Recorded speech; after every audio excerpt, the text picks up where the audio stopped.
और एक बड़ी खबर आपको बताएं, 2 दिन के गोरखपुर दौरे पे मुख्यमंत्री योगी आदित्यनाथ गोरखपुर पहुंचे हैं और गोरखनाथ मंदिर में सीएम ने पूजा अर्चना की और गोरखनाथ का आशीर्वाद लिया। महंत अवैधनाथ की समाधि पर माथा भी टेका। 2 दिनों तक कई कार्यक्रम जिसमें मुख्यमंत्री शिरकत करेंगे और आज वो यहां पहुंचे हैं। उनका 2 दिवसीय दौरा है। महंत अवैधनाथ जी की समाधि पर मुख्यमंत्री योगी आदित्यनाथ ने माथा टेका। तो गोरखनाथ मंदिर में सीएम योगी ने पूजा अर्चना की और महायोगी गुरु गोरखनाथ का आशीर्वाद लिया।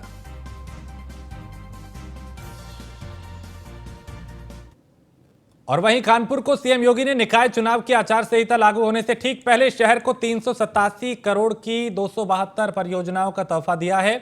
और यहां पे मुख्यमंत्री योगी आदित्यनाथ ने शहर को यह उपहार दिया। इस दौरान मुख्यमंत्री ने बच्चों से भी मुलाकात की और मुख्यमंत्री ने लाभार्थियों को योजनाओं के प्रमाण पत्र भी वितरित किए।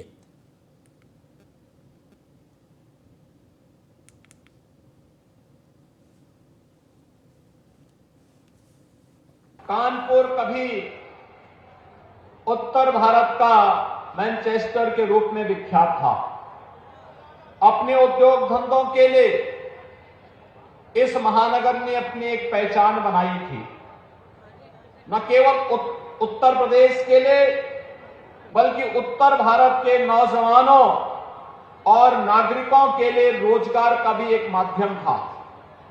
लेकिन 70 और 80 के दशक में कुछ लोगों की नजरें इस महानगर के ऊपर लगी और देश के बड़े 5 महानगरों में कभी गिना जाने वाला कानपुर एक समय अव्यवस्था, अराजकता, बंद होते उद्योग और दुर्व्यवस्था का शिकार हो गया। भाइयों बहनों, अपने इस महानगर को उसकी पुरातन पहचान दिलाने के लिए आज प्रधानमंत्री मोदी जी के नेतृत्व में जिस एक नए अभियान को हम लोगों ने आगे बढ़ाया है, उसमें सबसे पहले इस कानपुर महानगर की जो पहचान थी वह थी पुण्य सलिला मोक्षदायिनी मां गंगा की अविरलता और निर्मलता को बनाए रखने के लिए, औद्योगिक विकास की इसकी पहचान को फिर से वापस देने के लिए देश के अंदर जो 2 डिफेंस कॉरिडोर बन रहे हैं उनमें से एक कानपुर भी उसका केंद्र बिंदु है। और उत्तर प्रदेश के कानपुर, अलीगढ़, आगरा, लखनऊ, झांसी और चित्रकूट, इन सभी क्षेत्रों में डिफेंस कॉरिडोर से संबंधित नोड को लैंड बैंक और विकास के साथ जोड़ते हुए भारत की रक्षा के क्षेत्र में आत्मनिर्भरता के लक्ष्य को प्राप्त करने का केंद्र बिंदु एक बार फिर से कानपुर बनेगा। इसकी औद्योगिक पहचान दिलाने के साथ ही अभी आपने देखा होगा 5 दिसंबर को उत्तर प्रदेश शासन का बजट सप्लीमेंट्री बजट आया था और सप्लीमेंट्री बजट में आपने देखा होगा कि 8,000 करोड़ रुपए का हम लोगों ने व्यवस्था की है जो लैंड बैंक बनाने के लिए कानपुर और झांसी के बीच में पर्याप्त मात्रा में लैंड बैंक तय करने के लिए हम लोगों ने व्यवस्था की है, जिससे औद्योगिक निवेश के एक बड़े कार्यक्रम को हम आगे बढ़ा सकें। भाइयों बहनों, एक तरफ विकास की इस प्रक्रिया को आगे बढ़ाने का कार्य हो रहा है तो दूसरी तरफ आज नगरीय जीवन को बदलने की कार्रवाई को भी तेजी के साथ आगे बढ़ाने का कार्य चल रहा है। कानपुर शामिल प्रमुख परियोजनाओं की अगर बात करें तो 42.95 करोड़ से पालिका स्पोर्ट्स कॉम्प्लेक्स, 14 करोड़ 67 लाख से कार्डियोलॉजी में सीनियर रेजिडेंट के आवास और बहुखंडीय भवन के लिए अलग से बजट दिया गया है। तो ये अलग अलग जो प्रोजेक्ट हैं उन पे ये रकम खर्च होगी। और मुख्यमंत्री की ये कोशिश रही है कि कैसे ना सिर्फ कोई एक जिला बल्कि पूरे प्रदेश को विकास के पथ पर आगे लेकर जाया जाए। और यही वजह है कि एक के बाद एक वो अलग अलग जिलों का दौरा कर रहे हैं, योजनाओं की सौगात लोगों को दे रहे हैं और कोशिश ये कि मूलभूत सुविधाओं को बेहतर किया जाए। सड़क, सुरक्षा, सुशासन, स्वास्थ्य और शिक्षा, इन पर सरकार का खासा फोकस रहा है और महिला सुरक्षा भी एजेंडे में सबसे ऊपर, प्राथमिकताओं में सबसे ऊपर।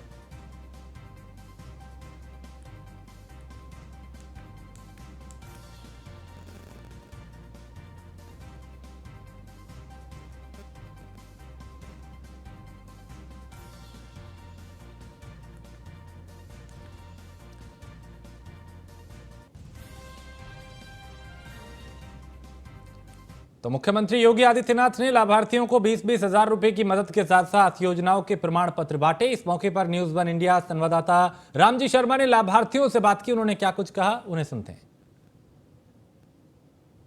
मुख्यमंत्री योगी आदित्यनाथ आज कानपुर आए और बीएसडी कॉलेज में प्रबुद्ध सम्मेलन में शामिल हुए। उन्होंने 388 करोड़ रुपए की सौगात कानपुर वासियों को दी, जिसका कुछ ऐसे लोग हैं जिनको लाभ मिला, वो हमारे साथ खड़े हैं। लाभार्थी जिनसे बात करते हैं कि आखिर जो मुख्यमंत्री योगी आदित्यनाथ ने उनको जो योजना का लाभ दिया है उसको लेकर वो कितना खुश हैं और वो क्या कहना चाहते हैं। क्या नाम आपका?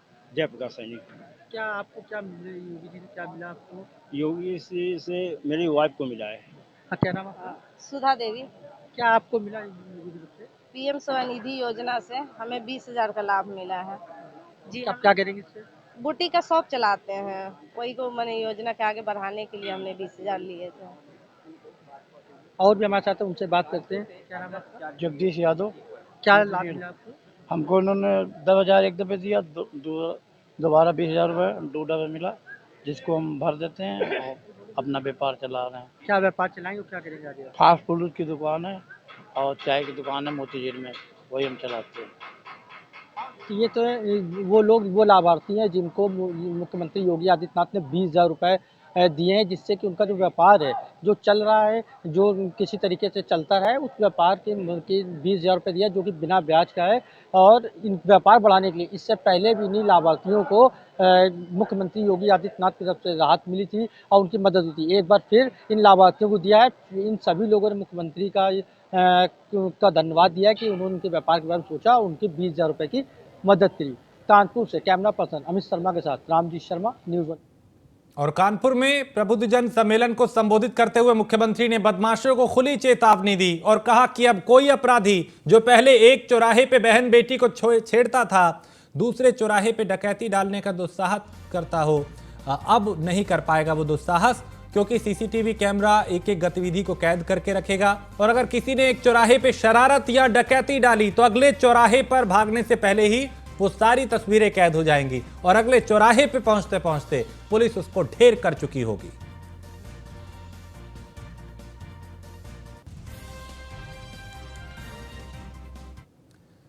तो मुख्यमंत्री योगी आदित्यनाथ ने बड़ी चेतावनी आज दी और कहा कि अगर बहन बेटियों के साथ गलत किया, छेड़छाड़ की, तो फिर अगले चौराहे पर ही ढेर कर दिया जाएगा।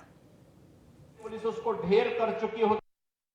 देश के अंदर एक नए मॉडल के रूप में 18 ऐसी सिटी एक साथ ICCC के साथ इंटीग्रेट करते हुए सेफ सिटी के रूप में बन रहे हैं।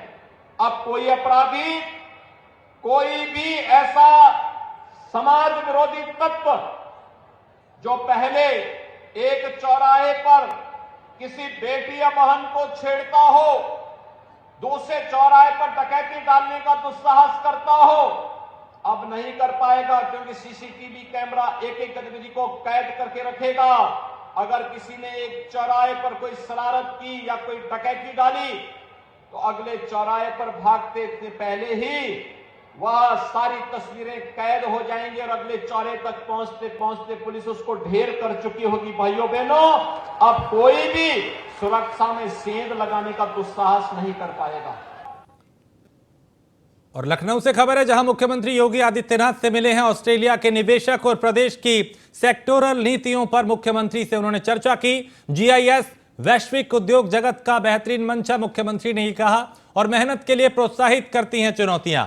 प्रदेश में दुनिया की सबसे उर्वरक भूमि है और यूपी में निवेश के लिए बेहतरीन माहौल है। मुख्यमंत्री योगी आदित्यनाथ ने निवेशकों को इस बात का भरोसा दिया कि उत्तर प्रदेश निवेश के लिए सबसे सुरक्षित प्रदेश है। और बागपत से खबर है, जहां पुलिस को चकमा देकर थाने से फरार हुआ दुष्कर्म का आरोपी, थाने की दीवार फांद के फरार हो गया आरोपी और इसका पीछा करती पुलिस का वीडियो सीसीटीवी में कैद हुआ है। पुलिस की कार्यशैली पर भी अब सवाल उठने लगे हैं। बागपत के खेखरा थाना क्षेत्र का यह मामला है।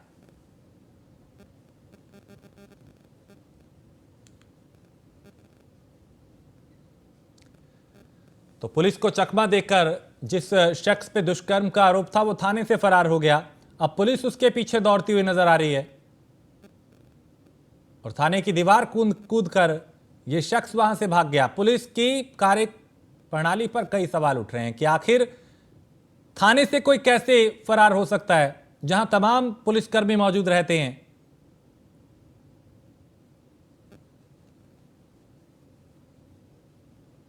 बताया जा रहा है कि दीवार कूद के वो भाग गया थाने की और फिर उसके पीछे उसे पकड़ने के लिए पुलिसकर्मी भागते दिखाई दे रहे हैं।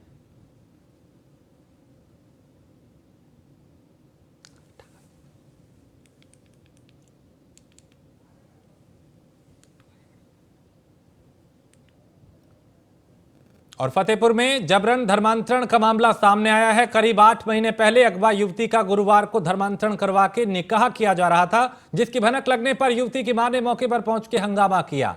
युवती की मां की तहरीर के आधार पर मुकदमा दर्ज करते हुए मामले की जांच की जा रही है। फिलहाल धर्मांतरण मामले में पुलिस ने मौलवी समेत 10 लोगों के खिलाफ मुकदमा दर्ज किया है।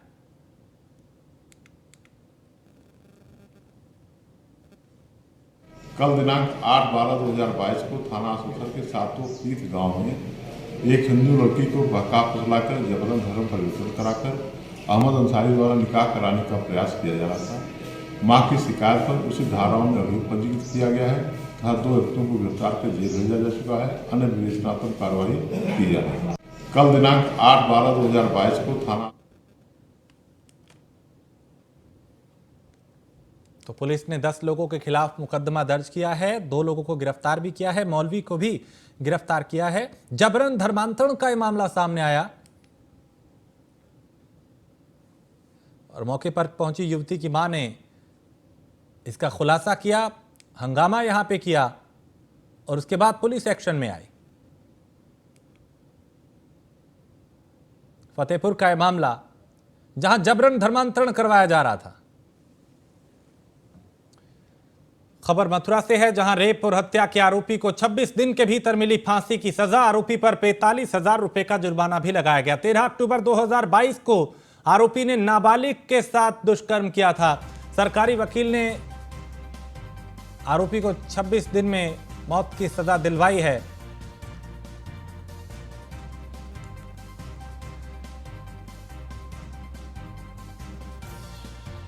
तो सरकारी वकील ने पैरवी करते हुए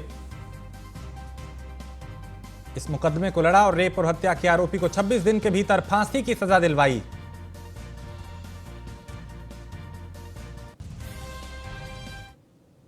उसमें हमारे जज साहब ने फैसला दिया है, फांसी की सजा सुनाई है, जिसमें हमारी पूरी टीम, हमारे पूर्व सरकारी अधिवक्ता, हमारे भाई ये अनवर भाई है, हमारे पेशगार साहब, सब लोगों ने मिलकर मेहनत करी, जिसमें आज जजमेंट आया। जिसमें चार्जशीट में टोटल 20 गवाह बनाए थे आईओ के द्वारा, जिसमें हम लोगों ने 10 गवाह जो मेन गवाह थे वो परीक्षित करवाए। उसमें ये आज करीब 25-26 दिन के अंदर अंदर हमने ये जजमेंट करवाया।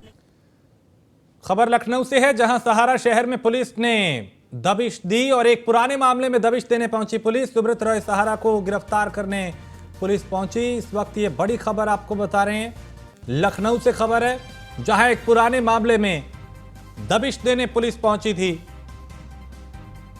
और सुब्रत रॉय सहारा को गिरफ्तार करने के लिए पुलिस यहां पहुंची। तो लखनऊ से खबर, जहां सहारा शहर में पुलिस ने दबिश दी और एक पुराने मामले में दबिश देने पुलिस यहां पहुंची थी। सुब्रत रॉय सहारा को गिरफ्तार करने के लिए पुलिस यहां पहुंची।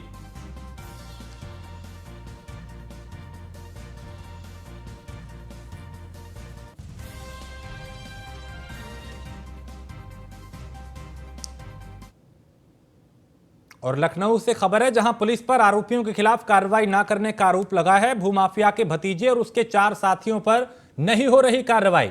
Joint police commissioner Piyush Modiya के आदेश पर दर्ज हुआ था मुकदमा और इंस्पेक्टर को तलब किए जाने के बाद सिर्फ अंकित यादव की गिरफ्तारी हुई है। अंकित यादव के 4 साथी अब भी पुलिस की गिरफ्त से दूर है। आला अधिकारियों के आदेश का पुलिसकर्मी नहीं कर रहे पालन। उन्हें आला अधिकारियों का भी अब डर नहीं है कि कोई कार्रवाई हो जाएगी।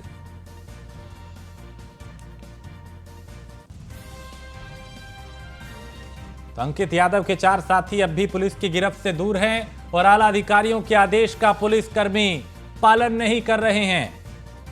लखनऊ पीजीआई पुलिस पर आरोपियों के खिलाफ कार्रवाई न करने का आरोप लगा है और भूमाफिया के भतीजे और उसके 4 साथियों पर नहीं हो रही कार्रवाई। जॉइंट पुलिस कमिश्नर पीयूष मैरिया के आदेश पर मुकदमा दर्ज हुआ था। इंस्पेक्टर को तलब किए जाने के बाद सिर्फ अंकित यादव की गिरफ्तारी हुई है।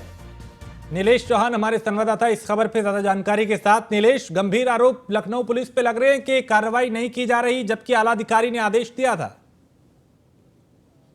पुलिस पर गंभीर आरोप लगे हैं। भूमाफिया राम सिंह यादव के जो भतीजे हैं अंकित यादव, समाजवादी छात्र सभा के सचिव भी हैं, इनके ऊपर गंभीर धाराओं में मुकदमा दर्ज कराया गया था। हालांकि पुलिस लगातार हीला हवाली कर रही थी, जिसके बाद ज्वाइंट पुलिस कमिश्नर लखनऊ से शिकायत की गई। शिकायत के बाद पीयूष मोडिया ने त्वरित संज्ञान लिया और इंस्पेक्टर पीजीआई को तलब किया। तलब करने के बाद जो अंकित यादव है, समाजवादी छात्र सभा के सचिव बताए जा रहे हैं, उनको गिरफ्तार किया गया। लेकिन अभी भी लक्ष्मी यादव, विमल यादव, जितेंद्र कुमार, सुमित कुमार अभी भी पुलिस की गिरफ्त से दूर है। अब देखना होगा कि क्या लखनऊ पुलिस जो है वो अपने ही आला अधिकारियों के आदेश नहीं मानती, क्योंकि इन गंभीर धाराओं पे अंकित यादव, उनके साथियों पर मुकदमा दर्ज हुआ है। और खासतौर पर अगर हम बात करें राम सिंह यादव, जो जिनके भतीजे हैं अंकित यादव, उनके ऊपर करोड़ों रुपए की सरकारी प्रॉपर्टी को हड़पने और उनको गबन करने का आरोप लगे थे, जिसके बाद उनको भी गिरफ्तार किया गया था, जेल भेजा गया था। उसी धरने पर अब अंकित यादव भी चलते हुए नजर आ रहे हैं। कहीं ना कहीं अभी भी इनके अंदर वही रौब दिखाई देता है जो समाजवादी सरकार के शासनकाल में दिखाई देता था। जिसके बाद भी पुलिस, पीजीआई पुलिस की बात करें तो कोई ठोस कार्रवाई नहीं कर रही है। जो पीड़ित किसान है वो लगातार परेशान है, जिसके साथ धोखाधड़ी और तमाम तरीके की अपराध उसके साथ किए गए, जिसके बाद पीजीआई थाने में मुकदमा दर्ज कराया गया था। मुकदमा दर्ज करने के बाद भी अभी तक सभी आरोपियों की गिरफ्तारी नहीं हुई, जबकि इस पर सीधे आदेश लखनऊ के जो ज्वाइंट पुलिस कमिश्नर कानून व्यवस्था पीयूष मोडिया ने दिए थे। अब देखना होगा कि जो फरार आरोपी हैं उनको कब तक गिरफ्तार कर पाती है पीजीआई पुलिस, या फिर अपने ही अधिकारियों के आदेशों को धत्ता बताते हुए नजर आएगी। बहुत शुक्रिया नीलेश जानकारी के लिए। तो यहाँ पुलिस के आला अधिकारियों के भी जो आदेश है, निर्देश है, उनकी धज्जियां कुछ पुलिसकर्मी उड़ाते हुए नजर आ रहे हैं।